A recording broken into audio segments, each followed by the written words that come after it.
You're listening to Am I The Bolcast, the only Magic the Gathering podcast you're listening to right now. I'm your host, Mike Carosa, and you'll notice that I'm not introducing somebody else right now, and that is because Morgan, my great co-host, is not available to record at the moment. There's a heat wave going through most of the continent, and AC is broken over there, and I am not going to force somebody I care about to stay in a hot room for more than an hour just to talk on a podcast. There are more important things in this world than talking on a podcast, and that is your health and comfort. And so Morgan, love you, buddy, and I'm happy we came to this decision for your own safety. So no Morgan this week. It's just Mikey off the top. It's me, Mike Carosa, at Mike Carosa on all platforms. Twitter, Blue Sky, Instagram, at MikeCarrozza. And, of course, we're back on another episode of The Bolcast. Am I The Bolcast, the podcast you love so much that you're here for it now. I'm not going to spend too much time off the top or at the end, really, because I had a delightful conversation, and I can't wait for you to get into it. This isn't going to be a Commander-focused episode. It features Sierkovitz from 17Lands, who doesn't care about Commander. But we do discuss a story and a pet peeve that I find quite interesting. Then if you're at all into limited formats, I think this is a very fun conversation. And he gets into a great idea that I think we should be pushing Wizards to implement. I think it's a really cool idea. So let's begin with the fact that we are sponsored by cardsphere.com. Cardsphere, get your cards here. There's a referral link in the show notes and the description. You can use that to sign up. I am still waiting for Final Fantasy to cool down a little bit more before I, reload my wallet on there and I start going a little bit happy on the trigger with the buying up of Sephiroths. I need that flip Sephiroth real bad for like 9 decks. So the good thing about that is that I could put it in one MDFC and then I can just carry it with all the stuff that I have for other decks, like treasure tokens and my infinite tokens and stuff like that. And I'll just have an errant one copy of Sephiroth that I can then have in all my decks because I use the MDFC placeholder cards for proxies in my deck for cards that I don't necessarily want to buy over and over again, or cards that are MDFCs, and I put them with my commander in the command zone because I like being able to flip them over without taking them out. Okay, that's fun. I don't know why I got self-conscious talking about that. It feels okay. Anyway, whatever. Point is, Cardsphere is a great place to get cards way on the cheap. You're dealing with people directly. You're looking for cards, and sometimes you're not going to find them easily on your LGS's websites, and somehow in Cardsphere, somebody in that corner of the world is looking to offload the perfect card for you, and you just get to add it to your cart and maybe peruse some more of their wares. You know what I mean? So cardsphere.com, excellent card selling service, card buying service, card trading service. Use the referral link in our description, and thanks for sponsoring us, Cardsphere. We're really happy about that. Also, shout out to Bonebox Games. Use promo code BOLCAST to check out for a little extra discount on that end. Shout out to Who's a Good Boy, the game where dogs can sin. Dan Sheehan and his wife Julia, they put together a game, and it's on Kickstarter right now. Coming up in the next couple weeks, I'll be plugging another friend of mine, Winslow Dumaine, has a game coming onto Kickstarter very soon. It's called The Restless. It is very interesting and very gross and weird, and it's a real dungeon crawler. It's something that you want to have real messed up, ominous music to play in the background while you play it. I play tested it when I was in Chicago, hanging out with them, and man, it's so dense. It's very interesting, and I think Commander players will take to it very well. So if you're looking to spice things up and change things up on your Commander nights, I do recommend checking out The Restless. I'll be talking about that in the next coming weeks. Now, in order to stave off that person who loves telling me to stop doing so many ads off the top of the episode, I will get into the conversation. Hey, Ken, time to drop that music because we're getting a call.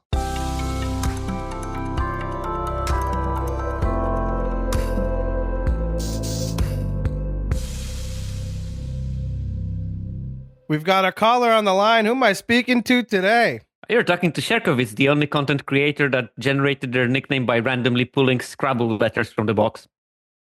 Are you serious? That's how that worked? Hold on, I got plenty of questions. No, immediately. The backstory is a bit more grim than that, but yeah, I was gonna say, historically speaking, there might be a lot more to it. Sierkovitz, what a pleasure to have you on the podcast. Thank you for calling in today. A pleasure is mine. That's why I called. That's it. Yeah, that's it. That's why you called. Then no other organization went into this. It's not like we had to figure out whether or not time zones are going to be working for us and how to navigate that. We've been at this for a little bit of time. I've been expecting your call, and I'm thrilled to have you to chat about Magic from the perspective of a person who doesn't necessarily operate in the circles of Commander.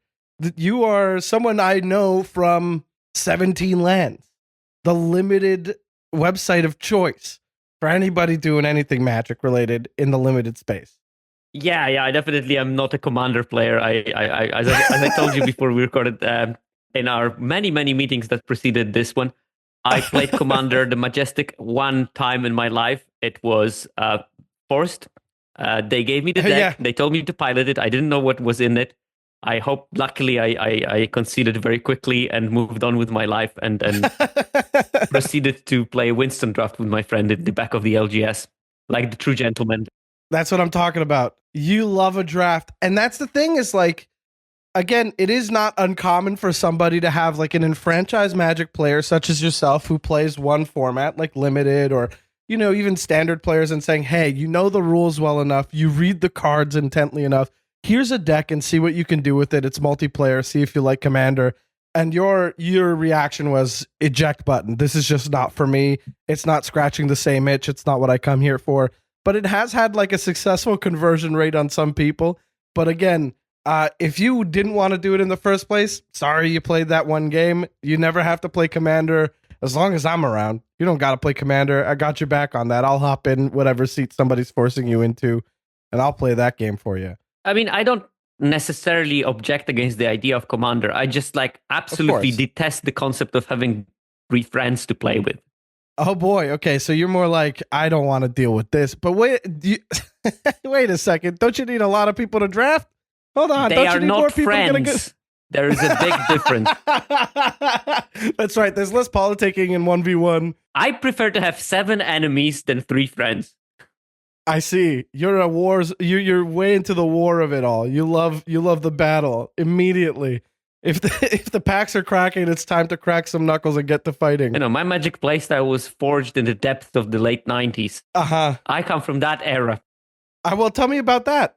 What was your first set? What was your first go? Weatherlight. Oh, beautiful. What a wild time. So I'm just old enough to be considered ancient, but not old enough to have the power. That's right. You don't have the the excessive riches of those cards that are unattainable by most. I could have bought a Beta Sapphire for $40, and I refused that. Woo. And it was pretty good straight from the pack. If I kept it in good nick, I would have been retired by now, probably. That's crazy. But yeah, I was a 16-year-old kid. $40 was an abstract concept for me. I could maybe afford one draft format.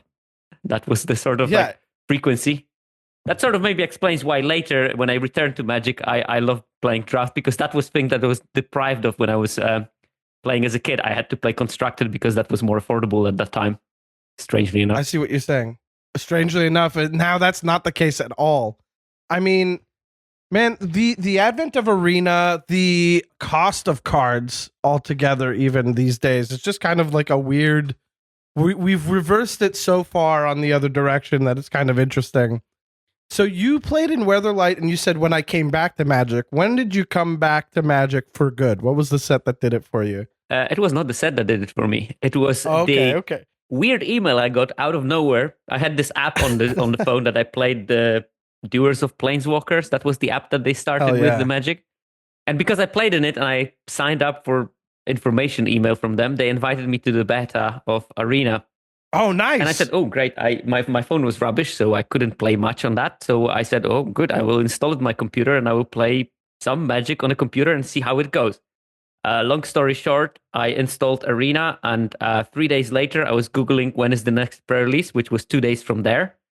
I went to the pre-release, trophied it, and the box I won, the deck box, is still the one that I'm using till today because they never repeated good prizes anymore. So. What was the set for the pre-release at that point? That was Dominaria. What a set to come back to! My God. Ooh. Do you have fond memories of Dominaria as a set for a draft environment? I had no idea what I'm doing. I was putting damage on stack. That was the level of skill that I had at that time. I moved on a bit from there.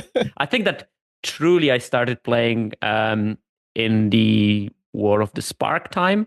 Okay, that's a good spot. I mean, I played all the time. I just was basically rediscovering how to play Magic. It was like this person that didn't walk for months and then has to relearn how to do everything, and gravity changed all of a sudden for some reason that is unexplained to the physicist. But I think I got through that stage. Now I'm a relatively decent player again. I used to be really good. Like when I was a kid, I do have my Pro Tour credentials. I did my cash finishes on the GPs, but that was in the era where, well, no one played really at that level anymore. I think, there was less competition at that point. Now there's so many Magic players in the world, it's impossible to really... I can't retain the names of newer Magic players that top 8 the way that I used to think of like the greats back in the day, because it would be like every Pro Tour featured them. It was like almost one of them was guaranteed a Hall of Fame spot, and it just was a different time. Now it's like, who can I think about right now off the top of my head? Jean-Emmanuel Duprat is the first name that came up. And I just thought, think of a French name. One of them's going to come to you. Oh, yeah. Jean-Emmanuel is amazing, and also the most brilliant limited player that I've ever seen in action. Love that. Tell me more about this. I was happy. I made an episode about Cube Draft with him as a guest where we analyzed his personal data from Cube, where he had something like 84% win rate on Arena in Cube Draft in best of 3. It's sickening. That's an insane win rate. That's unreal. It's that. Are you interested in soccer in any way?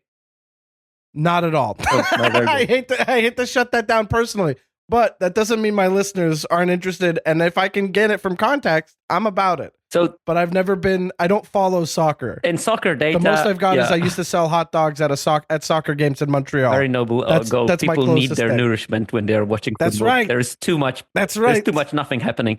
But in soccer, you have those graphs about players, about how many contacts with the ball they had and how many goals did they score from that. And you have this pile of dots, and there is one outlier, and that's Lionel Messi, who you might have heard about. Nope. Oh, I know this one. Oh, there you go. He's such an outlier. And I made the same graph for the Cube draft for all the top 500 players on 17Lands. And there's this one dot at the top, and that's Jean-Emmanuel. So, amazing. That's amazing. That's pretty sweet. Okay, so we've literally got an analog for like one of the all-time great soccer players, one of the all-time great Magic drafters. Literally, we have a 1-to-1. That's pretty cool. I assume you've shared this information with him. Oh, the graph was in the graph was in the slides. Trust me. Oh yeah, he's very humble also, but I'm pretty sure that he's not unhappy about that comparison. Yeah, you made his head a little bit bigger. His caps fit a little bit snugger now. That's not a bad thing. Some people deserve that boost. If you're getting your win rate up to 80, what was it, 84%? 83, I think, but...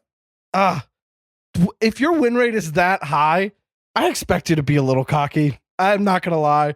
If you're taking Cube Draft at an over 80% win rate, that's kind of nuts. That's pretty bananas. Yeah, that's not accessible to us.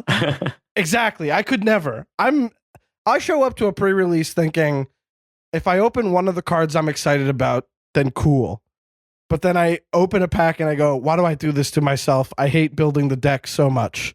Because it's sealed, and sealed it's a fun thing because I never get the FOMO of losing out on cards the way I can sometimes when I'm drafting, because I don't want a rare draft, but I'm like, well, that's a card I wanted for the collection. That doesn't feel so good. But then you've got a sealed pool and you're like, it's stone nothing or it's everything all at once.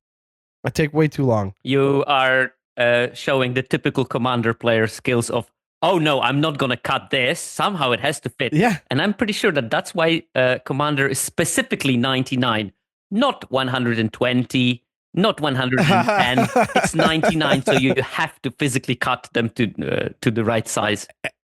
I'll go one further. I'm an advocate for taking it to like 100 to 115. That's what I think it should be. I think there should be a sliding scale. If you go over 100, no tutors. How about that? You don't get any tutors, and that's it. That's my thought on it. Get a little wacky with the format. The problem with Commander players having decks that are bigger than 100, they will still keep their 27 lands in those. You're talking to a CDH person? Maybe. They'll fight for it as much as possible. Starting to count the MDFCs as lands themselves, probably. But yeah, we definitely don't play enough lands. Who was it? Was it Karsten? Frank Karsten did the calculations, and it was something like 42 lands is the correct number for Commander decks. I think that with the Mana Rocks, you can go down to 39. That's right. And then Rachel Weeks and Josh Lee Kwai on the Command Zone said, we did a lot of testing in-house. 38 is the ideal number considering the way we build. You can decide for yourself if you go down to 37. I don't think so. But it's either 38 or you're going up, was their whole thing recently. And people hated that.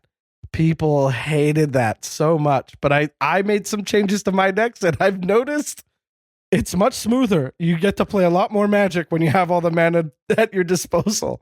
Well, it's not that different with limited players. Every single set is being released. One question that I always get during my podcast is, can we play 16 lands this time? Yes, exactly. The website's called 17Lands. Let me tell you why. There's a good reason for that. I think that in Tarkir, we can even, if you don't have too much fixing, go 18 lands. There's so much filtering, so much card draw. Just go 18 lands. If you hit your lands, the spell follow because you have card draw in this format that is really, really strong. If you're at 16, you run into the risk that you're going to draw your good cards and then not being able to play it, and you basically shoot yourself in the foot. Exactly. I've been watching a lot of arena drafts online. I love watching Kenji. I love watching LSV. I love watching Cheon. I've been getting into arena drafts a lot more in the last year or so, and been going to 17Lands myself to try my hand at like drafting against the bots and thinking, how would I fare at this? Truly, I have no idea how they see a card and they go, that one over this. Honestly, this card that has done a lot of work for other people that I keep seeing in these, and I'm like, how does this work? How does LSV look at one card and go, oh, this common is better than every uncommon in the pack, turn pack one, pick two or something? It's mind-boggling. This set so far has been confusing to me. I had all three people that you mentioned as guests in my podcast analyzing their data, so I could probably give you some insight on what they are doing. Cheon is extremely disciplined and is maximizing for power. Yes. LSV, if there's one thing that he's famous for, gut. And he's got a very good gut. Exactly. That's how quick he is. And Numot just makes a dream in his head and then tries to make that dream materialize. And he's very good in making sure that dream materializes. So these are the three different approaches that they are doing. And it's fun because you get that sense when you're watching each of them. So I could find myself looking at each of them on my YouTube recommended videos and going, what mood am I in? Because sometimes I'll watch Cheon talk himself out of a fun option, and I think to myself, this isn't the mood I'm in. I'm gonna go over to Kenji's stream. Because Paul will look at something so fun. And you know what? Today's stream, and I don't mind spoiling this because it'll be a month or so from now till this episode even comes out. But Cheon picked the Storm Scale Scion, or the Storm Dragon, the 6-mana 4/4 dragon that gives an anthem to other dragons and has Storm. And he was agonizing between that and a Sultai Monument. He was saying, well, I have a bunch of Sultai cards. It's pack 2, pick 1. And he sees a Sultai Monument and goes, I should be picking this. This is the absolute correct pick here. It is. And he looks at the Storm Scale Scion, and it is. It's totally the right pick for him, especially at that moment. There's no red in sight for him. He's been cut out in the first pack. It's absurd. And then he goes, it's for you guys. I do have a lot of really good fixing that'll allow it. And then, of course, the first 2 games of the video, he cleans up because of the dragon. Like, literally lets his opponent get him down to 3 life. And he goes, okay, this turn 2 spells, dragon. Here we go, 2 copies, restabilize like it's nothing. and he takes it from concession. It's incredible. But he does not pick the fun pick all the time. No. But it was an outlier for today. I mean, Paul is obviously entertaining. I mean, otherwise you wouldn't be there in the coverage or during the streams. But he's partially infotainment, where not only you get the entertainment factor, but you also will learn things, how to do them. I think that Luis, if you try to replicate Luis's strategies, you're not going to get far. No, you can't. Because you have to be Luis to replicate those. And there's maybe 4 of them in the world. So it's impossible to replicate LSV and his picks, because I'll watch him go look through a pack of like 6 cards left, and I think there's only 1 card in his colors, and then the rest are all wrong for him. And he goes, "Oh, this card is amazing. It's really good." And it's like a gold card that aren't in his colors, and he goes, "I can make this work somehow." And he picks it and goes, "It's the best card in the pack." And somehow he finds a way to it. He'll first pick a Dragonstorm Globe over anything in a pack most games, and then kind of rub his hands together like it looks like we've got ourselves a deck already. I'm like, that's just one. It's a mana rock. You haven't picked up anything else. It's fascinating, frankly. It is one of my favorite mana rocks of all time, I have to say. Because what better than fix your mana to play dragons? It's fascinating. The way people take on each set is an interesting thing, and I want to turn to you because you have a lot of data on this. I mean, it goes with your work. You're a data guy in Magic, but in real life, I know that you are a scientist. If I'm not mistaken, you work in... Are you a chemist? Am I... What was it? I'm a biologist. A biologist. But a very, very, very small biologist. A microbiologist. Yes, and a very specific one as well, correct? Oh, yes. I work with the fecal matter, so I don't have to apologize to the editor for using the proper description. That's right. You don't. Yeah, no apologies to Ken. This is the only episode where we don't bleep that word if it comes up. I think it's fascinating that this is just like your life is, okay, I'm a biologist, I'm a microbiologist in a very specific field. You probably spend your time like analyzing, and then you bring that same approach to a card game. And then I go home and I do some extra analyzing for relax. Exactly. It's just how you're wired. And I feel like that must be like, it must be interesting to see you tackle different things in your life. You know, like when you were a kid, you're about to jump on the monkey bars. Were you going for it, or were you looking it over like, what's the ideal angle and such, you know? I did do those kind of things, I have to say. I'm not very proud of it, but I guess I was always wired to ponder things. Yeah. And find patterns, and I was good at it. And because I was good at it, they always pushed me to find more patterns. So I got even better in finding patterns. And then they trained me in finding the patterns and making sure that they stick. And I'm still doing it. There we go. And you've ported that into being like largely influential in the Magic world with your website, because 17Lands is the standard.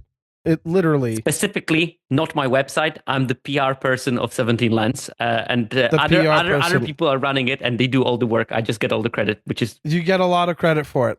Quite a good deal, I guess. But I always correct people when they say it's my website. It's not. People who run it don't have time to go on the podcast and frolic around and do analysis. I know that the owner of 17Lands played his last draft in MH3. Oh, wow. That's some time ago. No time.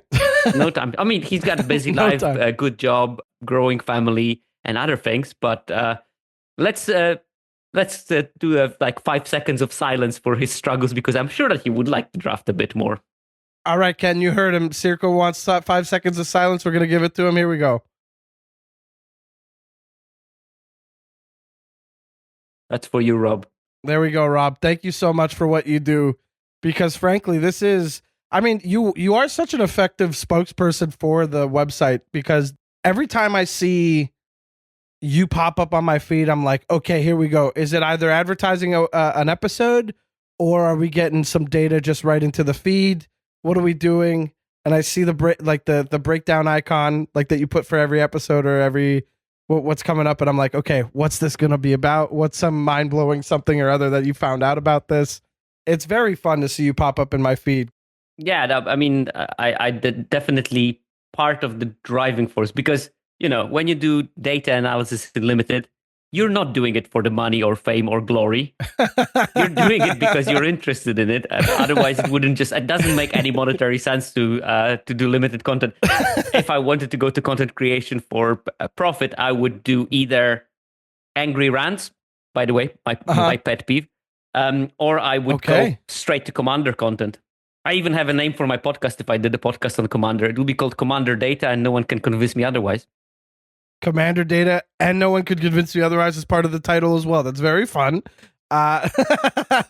Commander Data is a good one, and I think that anybody who wanted to plant their flag in that, consider this one planted. I might be sued by Sierko's got that one locked out. I might be sued by Roddenberry Estate.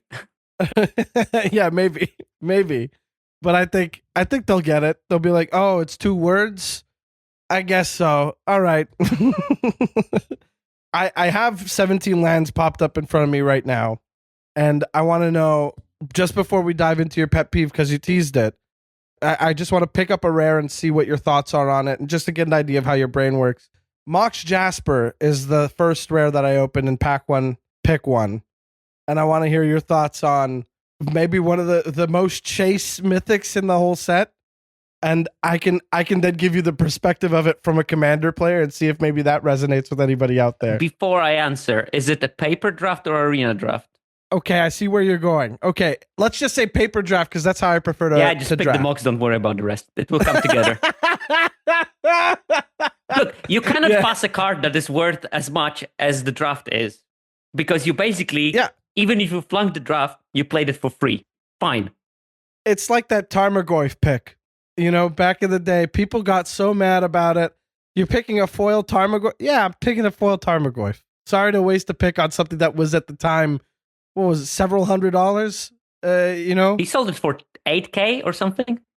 Yeah, especially because after that point, it was the Tarmogoyf that got picked, right? So, like, that's an extra thing to it when as you think well. of you know, pro players need to maximize value. And for him, picking up this Tarmogoyf and having a guaranteed $400 is better value than betting it on picking like a menial card for their deck and hoping that they will cash the Pro Tour, was it? Yeah, or was it GP?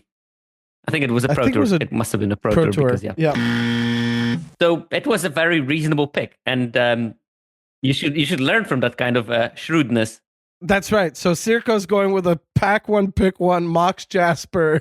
Arena draft, would you make the pick? God, no, never. Literally anything else is better in this format. I'm swimming in gems, in wild cards, because I'm a draft player. I don't need the cards. I don't craft them because I get them from drafting. Exactly. And then I have the wild cards lying around. They're just like, sometimes there is midweek magic and there is some weird format I never played. I'm just going to craft the whole deck because what else am I going to do with the wild cards? Do you play a lot of other formats?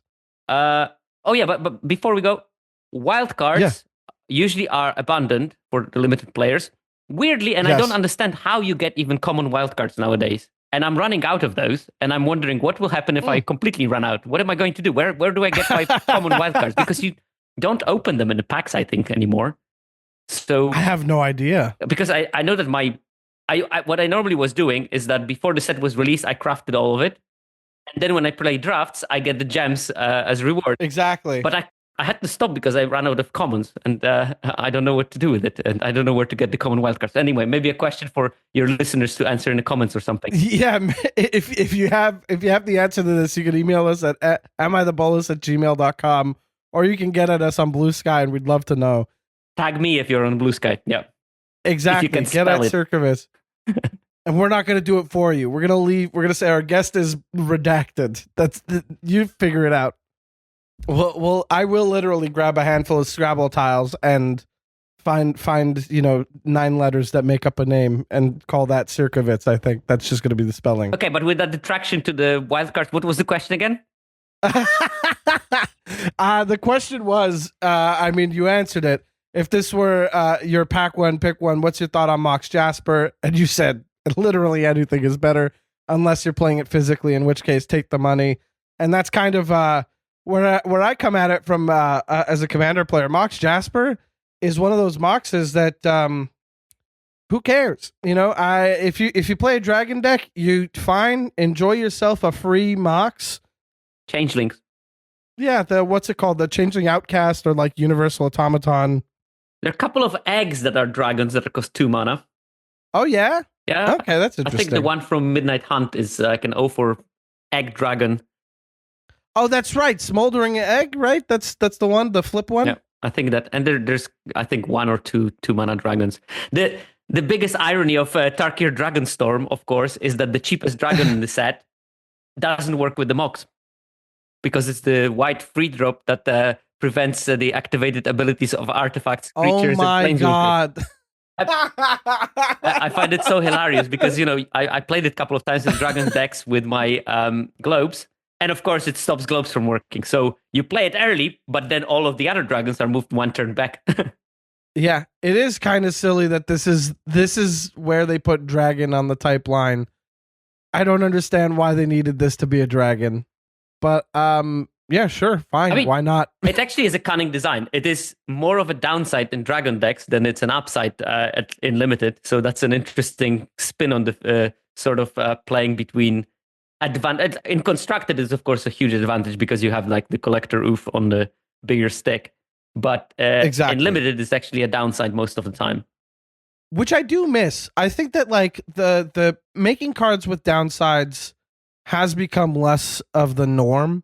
Like to consider older designs, like say like the Demons of Alpha, for example, that required a sacrifice at every upkeep, or a mana requirement, or Clockbridge Troll, for instance, from Eldraine, Throne of Eldraine, needed you to sacrifice a creature, so needs an opponent to sacrifice a creature, something like that. But it gives them material for that. It gives that to them, exactly. So it puts a clock on it and stuff. I think that there's some room for designing with a bit of a downside. I think that, I mean, I don't want to be rude when I'm in the lair of Commander players, but I'm pretty sure that it can be tracked down to Commander players' preferences. They want on the upside, and they want to do fun stuff, and it's all about feels. Yes. And because of that, you cannot put field bets, because if it's all about feels, then the field bets are not good. And lots of those downside cards are interesting from the deck builder's perspective. And, I'm not trying to generalize that every Commander player is like that, but I'm pretty sure that plurality might be like that. There are always the, wheelers of this world that want to turn every downside into an upside, and that's their goal of existence in the Commander community. But I think that generally WotC will try to avoid the downsides because of the field bets. And there are mechanics that just naturally create field bets, and these are going to be rarer and rarer. Like people don't particularly like being milled, for example. And I also think that they haven't completely shied away from the downside designing. Like, for example, Doomsday Excruciator in Commander, it can be kind of like the perfect, it's Doomsday on legs, right? So you've got yourself a 6 black pit, 6/6 flying. And when it enters, if it was cast, each player exiles all but the bottom 6 cards of their library face down, and you have to just like hope that you're not exiling anything that you really need. Which, of course, in a limited format, you're dealing 6 in the air every turn. That's pretty good. Well, yeah, you rather hope that you're going to end the game sooner. I really love the design of this card, and I think the art is fantastic. And I love specifically, at the beginning of your upkeep, you also draw a card. So it kind of turns that clock faster for you, the person who's in charge of this demon. And I think that's a beautiful design. I think that's so cool. But I have to agree that the avoidance of drawbacks on cards comes very likely from the fact that they want to design the fun feeling stuff for Commander. There's a reason land destruction isn't so plentiful anymore. I mean, many reasons for that. I was a prolific Ponza player back in the day. Just turn 3 Stone Rain, turn 4 Avalanche Riders, turn 5 Pillage, and then start doing the Hammer of Bogard and things. Happy times. While the opponent sits there and just like, Yeah, 1v1, it's definitely easier to get away with that kind of thing because you're singling out one person because there's only one person to play against, right? So it's like you see that more happening in like Canlander. 1v1 dual commander, stuff like that also plays that kind of stuff. Whereas when it's 4 people and you have to destroy 1 land and you keep going at that one person, it kind of feels like you're singling one person out. That's not great.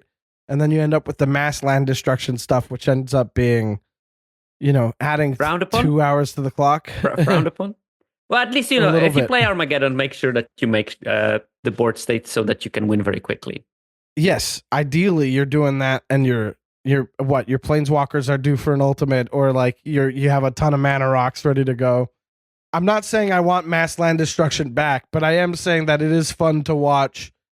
Cedric and Patrick, when they were on the Resleevables doing their flashback games where they had the old deck lists going up against each other, and Armageddon is in almost every one of those early videos, and it happens a lot. And they have to play around it. They have to focus on, these other elements of playing Magic that are just no longer of consideration. And I think that's fascinating that that's a thing that we're kind of losing in a multiplayer format like this that's become so popular and stuff. I just think it's fascinating, though. Yeah, that's why I think that the more elegant way is the upheaval version. When you just like cast upheaval with 20 mana in the pool, just recast a bunch of stuff, empty board, happy times. Which I think it might be banned in Commander, I think. I would expect upheaval? So. I don't know. Upheaval but, is, yes, banned in Commander. Because they don't want the game to end fast. Yeah, exactly. That doesn't allow you to finish the game quick at all. Unless you're playing a Vela of the Nightclad deck, in which case maybe that's the win con for you. Moving on from discussing Commander and the designs of I want to discuss your pet peeve, because you gave me a bit of a teaser early on, and I want to hear what you've got to say. What is your pet peeve in Magic? So I'm split between the pet peeve and assessing whether I'm the evil person, which I know I am, but... So you could go either way. Either you've got a story where you might have been the villain and you seem pretty confident that you were, or we can discuss a pet peeve of yours surrounding Magic. Let's go with the villain story. It's okay. Relevant and it's recent, and I want your opinion. And I'd love to. I will provide context, because definitely what I did is not evil when you just do it to random LGS, but it might be a bit more evil when you do it to your own LGS. Okay. Do you know of the card Cori-Steel Cutter? Cori-Steel Cutter. I will say, if anybody's paying attention to Standard in this time, you are very, very familiar with Cori-Steel Cutter. For those of you who don't know it, I'll read it for you. It's a 1 in a red artifact equipment from Tarkir Dragonstorm. And it says equipped creature gets +1/+1 and has trample and haste. Pretty good so far, with an equip cost of 1 in a red. So effectively, you play it for 2, you equip it for 2, 4 mana to give a creature +1/+1 and trample and haste. Not a bad rate already, but it also has Flurry, which is the Jeskai mechanic that says whenever you cast your second spell each turn, Cori-Steel Cutter will allow you to create a 1/1 white monk creature token with prowess, and you can attach Cori-Steel Cutter to that monk. Yep. It is one of the craziest aggro cards to be printed in recent memory. Aggro, tempo, you name it. Works with Lurus if you're into older formats as well. So it does. Yeah. It's brutal.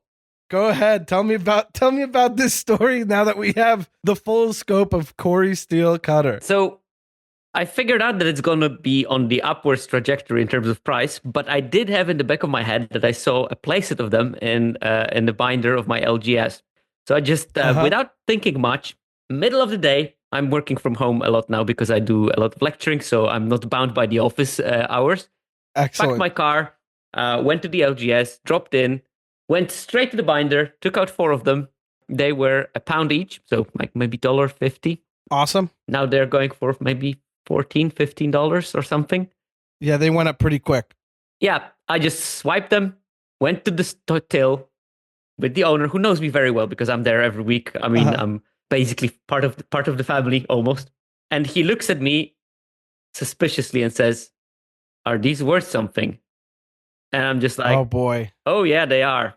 Now charge me." And then he puts me the card reader. I put my phone, and the phone says, "Didn't recognize the face." I said, "You see, even my phone doesn't recognize that kind of a smile from my face." He was bitter for days. I talked with his wife, and she said, "Oh yeah, he told me all about it. He couldn't stop talking all about it." So, obviously, when you go to a strange LGS and you say a bargain and you get it, it's their problem because they didn't evaluate the card properly and they lost. But if you do it to your LGS, it might be a bit dodgy. I did try to redeem myself by buying a collector boosters, which I normally don't do on the same evening. But Am I the bolas for getting card very cheap from the LGS, despite of me being friends with them and knowing them very well? This is what I'm talking about. The amount of times we've had conversations or pet peeves or stories that involve gameplay and surrounding gameplay. We've done so many of them, some even overlap. The amount of times where we've talked about playing a board wipe responsibly in a game of Commander has been done so much that it's even in the template I send new guests. Please don't bring that as your topic or your story. I've yet to have something like this come up, and I'm thrilled about it because it's very complex. This is very interesting. Because part of me is like, this is your LGS.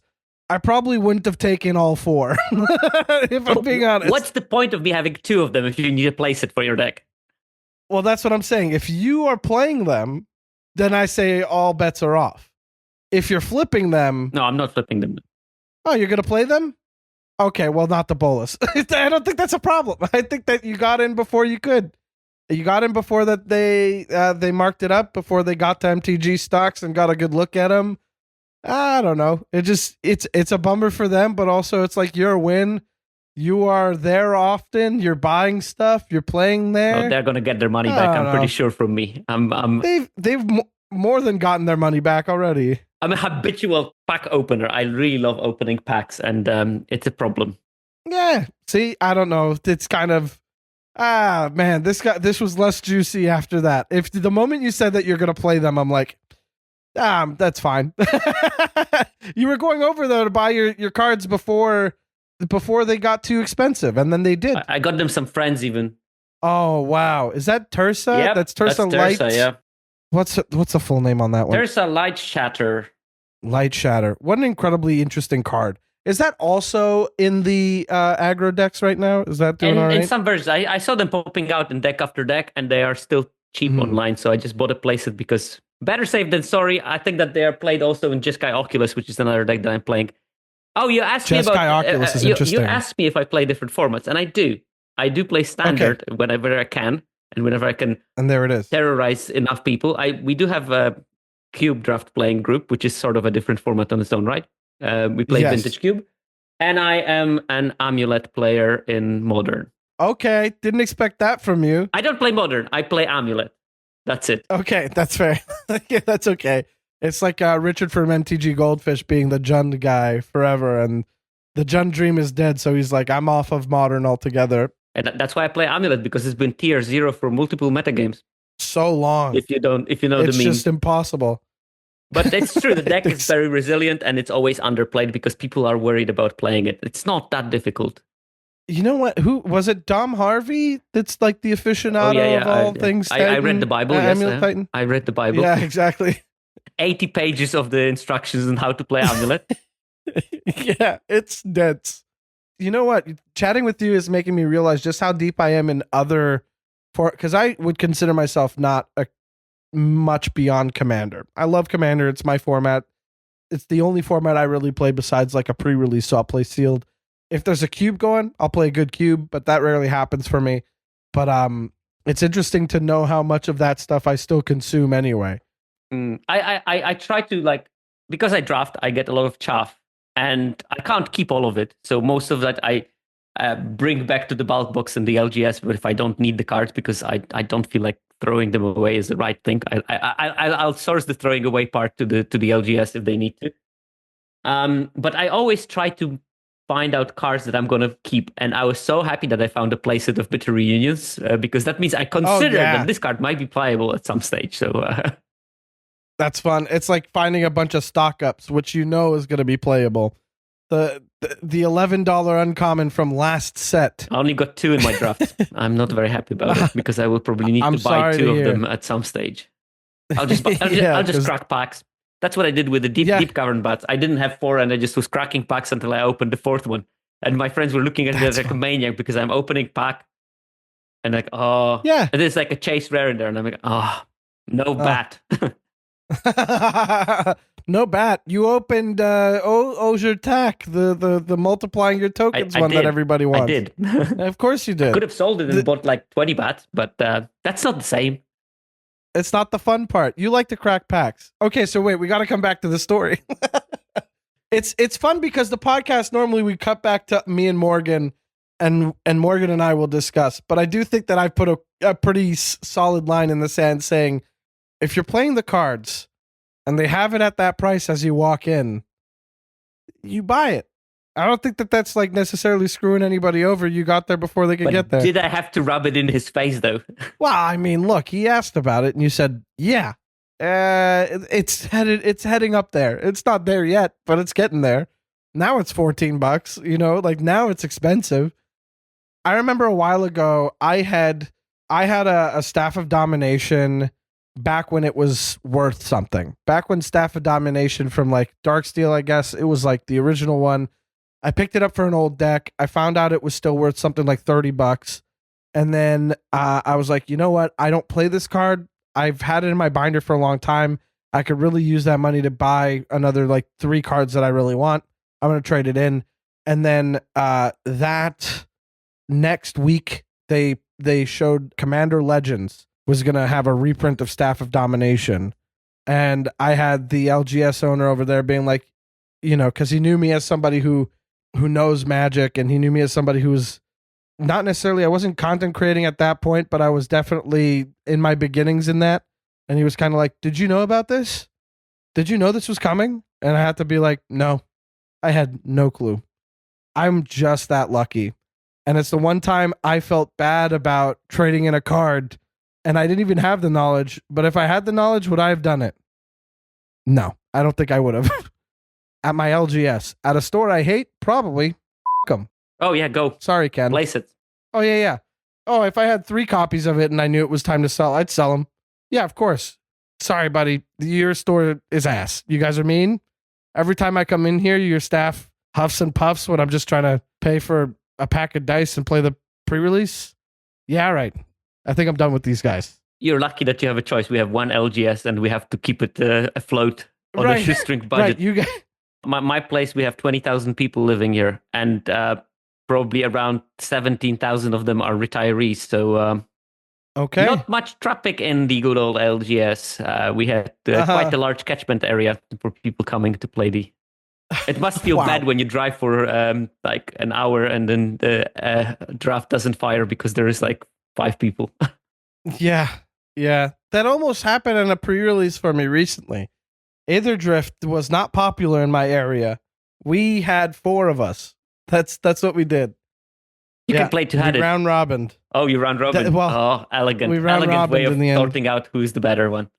Exactly. We tried our best, and even then, we just got like packs per win instead of any prizes because it's what's it really mean? And then we got a couple extra packs out of the deal for showing up. But it was wild how unpopular Aether Drift was versus Tarkir. We were lucky to get a seat. By the way, my pet peeve would be lack of influx of the fresh blood and not really having incentives for younger players to get into competitive formats. Lack of that. Oh, tell me more about this. I love this. Tell me more about this thought. When I was a kid, and believe it or not, there was a time like that. I also was a child once. We talked about the monkey bars before. We know it's real. Exactly. Although in communist Poland at that time, monkey bars were probably covered in barbed wire for extra stamina. But when I was a kid that played Magic, I was 17 maybe, and I was basically terrorized by my younger brother to go with him to a GP because he really wanted to play, and my parents wouldn't allow him to go alone. So I went with him. I spiked it, obviously. My first GP. Mm-hmm. I went 7-1 day 1. I went 4-2 day 2. And Not bad. Yeah, it was pretty solid. I ended up 17th. And right now, 17th place on a GP would pay you, I don't know, $250, $500. It's pretty nice. But at that stage, because I was a rookie player that never had pro points in their life, I got an extra cash purse because there was a special prize pool. I don't know if you know about it, for people who never had a pro point in their life. So you could go to a GP, be 57th, and still win a good cash. I won $2,000 from that because I was number 1. Oh, wow. Yeah, I was number 1 ranked amateur player. Can you believe what kind of a boost for a young player this is? It paid for my next couple of GPs that I could go to. It made me feel amazingly special, even though I was just 17th on that GP. And lots of people had the same experience, and that experience doesn't exist anymore. And because of, when you're a young player and you have to compete with the likes of LSV and Reed Duke, how can you outplay 2 decades of pro play experience? They've seen all the tricks in the book. It's very hard.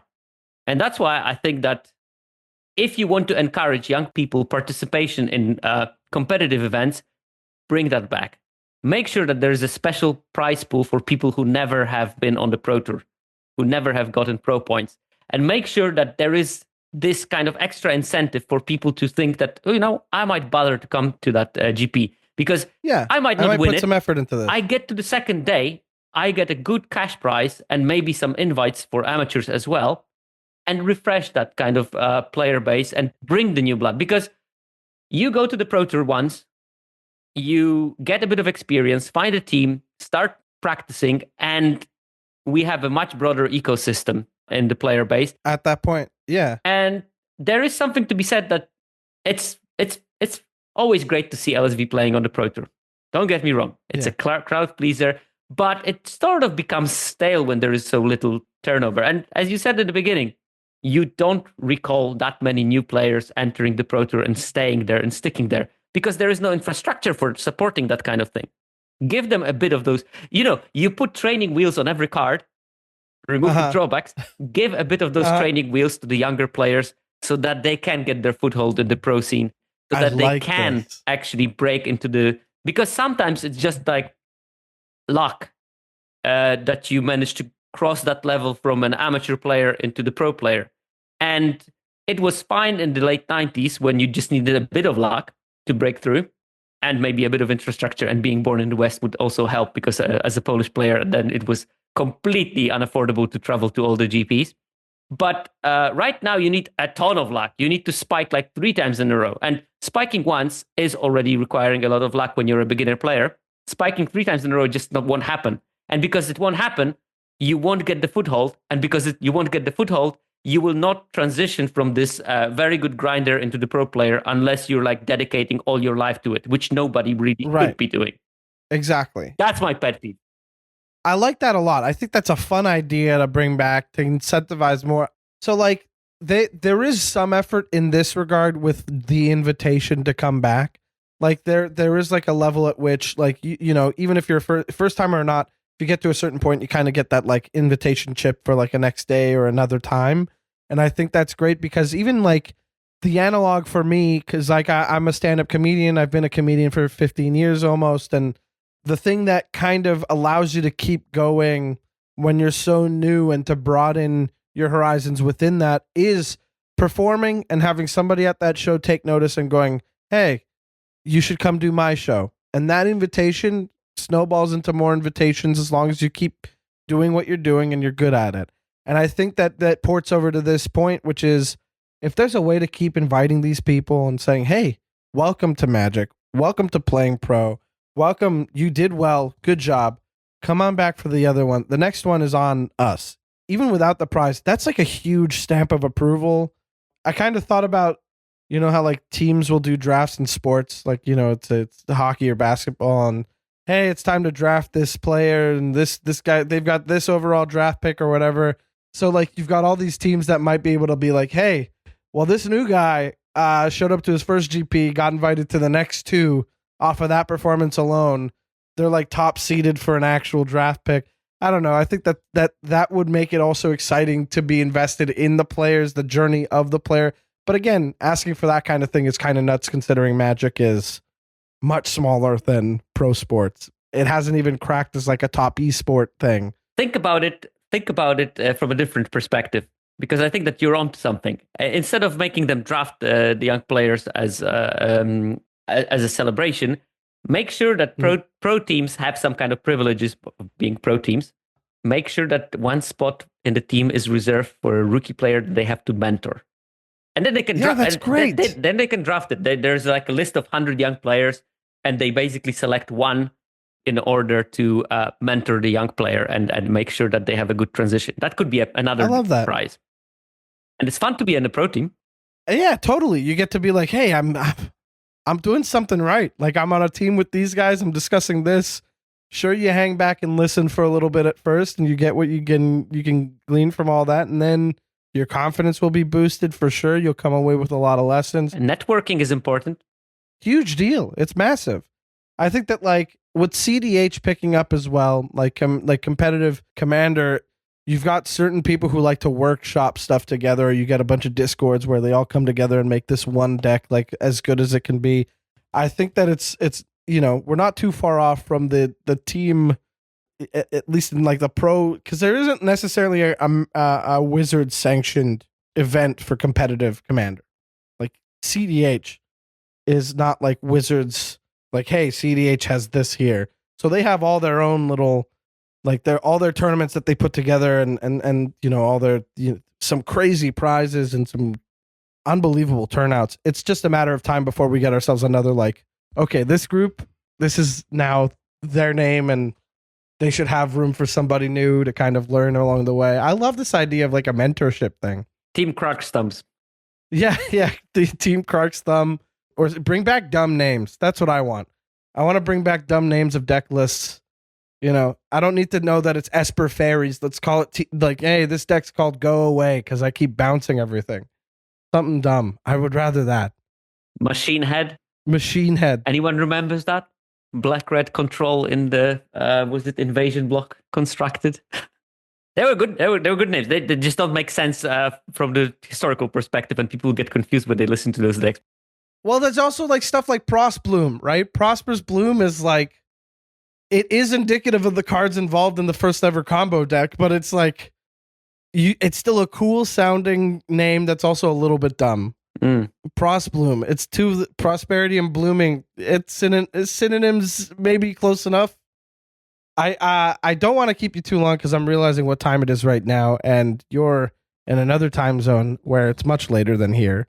Sierkovitz, I gotta say, thank you so much for taking the time out of the day and have a chat with me. And first of all, provide a great story and the pet peeve, leading to a lot of really fun stuff. I hope people really enjoy this episode. I think they will. You see, I'm not only numbers. I mean, yeah.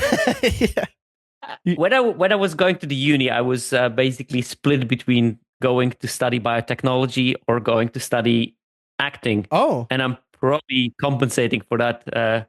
While doing my podcast career, I can be in front of the microphone. Happy times. You're doing a bit of both. Hell yeah. Where would you like people to check you out? Where would you want them to find you online? Preferably, if they want the quality content, find me on Blue Sky. I also am on Twitter, but I stopped posting data on Twitter. On Elon Musk's X.com platform. I'm not using we'll still call it Twitter, no problem. Anymore.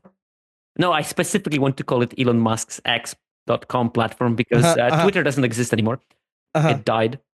It died a long time ago. Good stuff is on Blue Sky, where I'm under Sierkovitz. I also have YouTube, Sierkovitz, and I do have a podcast called, believe it or not, Magic Numbers, where I talk about magic through the lens of numbers. You guessed it. Also, if I can plug, 17Lands, worth supporting, worth using. It's people think it's a website with data, but it's a learning tool on how to play Magic. And if you use it properly, you're going to learn so much. You don't need to go that as deep as I go with the analysis. I do it for you, right, free of charge. But if you want to explore a bit what you're doing differently, what you could be doing differently, and if you're interested in drafting, that's the place to go. So do support them, give them some love, and do use them, because the more people use it, the more data I have to analyze. Hey. And that makes you very happy. That's the biggest smile you've had all night. It makes my computer very sad because it barely can carry the file sizes that we're dealing with as it is. But, we'll get there. We'll get there. Yeah. Pat your computer on the top for a second. Tell it, good job. Maybe it'll... I can't tap it too hard because it might disintegrate. Okay, yeah. Well, be careful with it, but you be nice to your machine. It'll be nice back. I'm always nice to it. Good. You keep it that way. I think we got to head back and chat with Morgan. I did top load our discussion a little with the verdict. I think it's going to be an easy one to chat after this. Let's check in with Morgan. Thank you for joining me, Sierko. I really appreciate you being here. And we're back in the booth.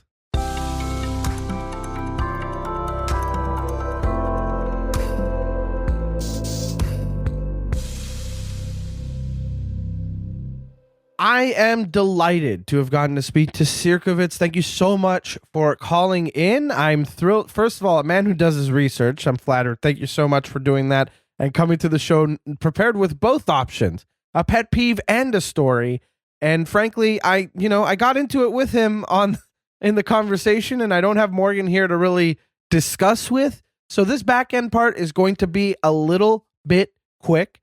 Before I get into my opinions and solidifying the same things that I've mentioned to Sierkovitz, I do want to mention we've been doing the mailbags as a bit of an experiment. Of course, it's not, we're not whole hog in it yet. We're still trying to figure out what works for us, because we're essentially doubling our output. But we want to, for you and for us, the flow of it being weekly works a little bit better for me to kind of keep it top of mind and add a little urgency. And I think that it keeps people on their toes about a new episode, and they come to expect it every week. So I'm trying.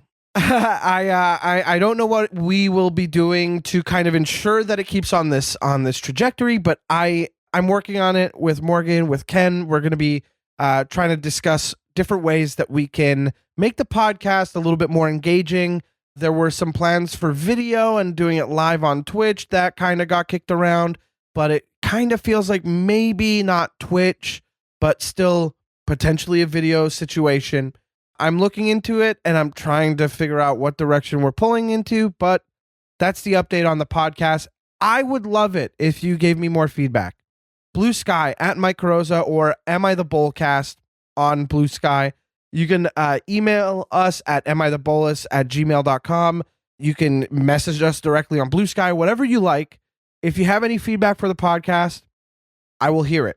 And I know I kind of, was a little flippant with that guy who said we do too many ads off the top. But have you listened to podcasts? It's the world we live in. There's a fast forward button, and I put the description. I put like a little bit of a skip intro button, and I also have outlines of when the ads are happening. So I hope that's enough for you guys. But it's, again, feedback like that, I'm ready to hear it. I need to find ways to at least have the feedback rattling around in my head to kind of find new ways to make it better for our listeners. I just want you guys to enjoy it enough to want to come back every week, and I think it's important for us to listen, to be ready for it. So again, at Am I The Bolcast on Blue Sky, amithebolas@gmail.com, at Mike Carosa on Blue Sky, on Instagram, on anything, and then also at Indigo Gentleman on Blue Sky.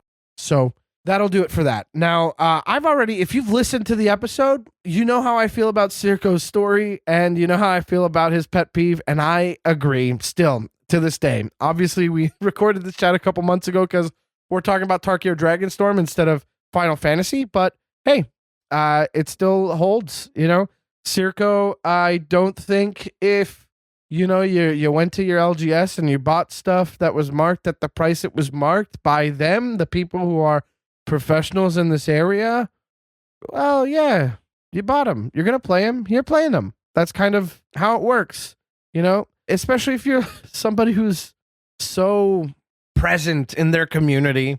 You spend a lot more than most people. It kind of feels like you get a little bit of a pass. You could be a dick elsewhere. I mean, I talked about an LGS I don't quite care about. And I would feel no problem doing this over there. Not going to lie. But that said, I don't think Sierkovitz is the bolus for that. He's going to be playing the cards, and you got them at a good deal. Who's to say that isn't aside from the LGS owner who did not like that he did that and was steamed about it for a little while after. I digress. I really like his pet peeve. No incentives for new players to join competitively. This idea of drafting a newer player into testing teams is so fun, so cool. And I really hope that we could see some momentum in that direction. I think that'd be a lot of fun. So Sierko, thank you so much for calling in. I really appreciate you taking the time. It took a lot to coordinate this. We spent months trying to get Sierkovitz on the podcast. As a fan of Limited as a format, as a casual observer and lover of Limited, it's just a lot of fun to think about. I rarely get to draft, and I want to appreciate every set for what it was designed for instead of just the legends I like, for Commander or like the big splashy cards I'm going to be putting in all my decks that need them. So I've been thinking about more and more. I really, really like Limited. I've been a big fan of the resleevables pre and post Cedric. Pre-Cedric. No, I mean with Cedric and after Cedric with pre and post Chapin, let's say. So lots of really cool limited content to shout out there. And I feel like that's going to be our shout out for today. Again, your feedback is welcome. I appreciate you listening all the way up to this end. Shout out to Morgan Sanchez. Shout out to Ken Peddle. And shout out to you. Thank you so much for listening. Have a good day. It's time to scoot it. We're scooting this day, baby.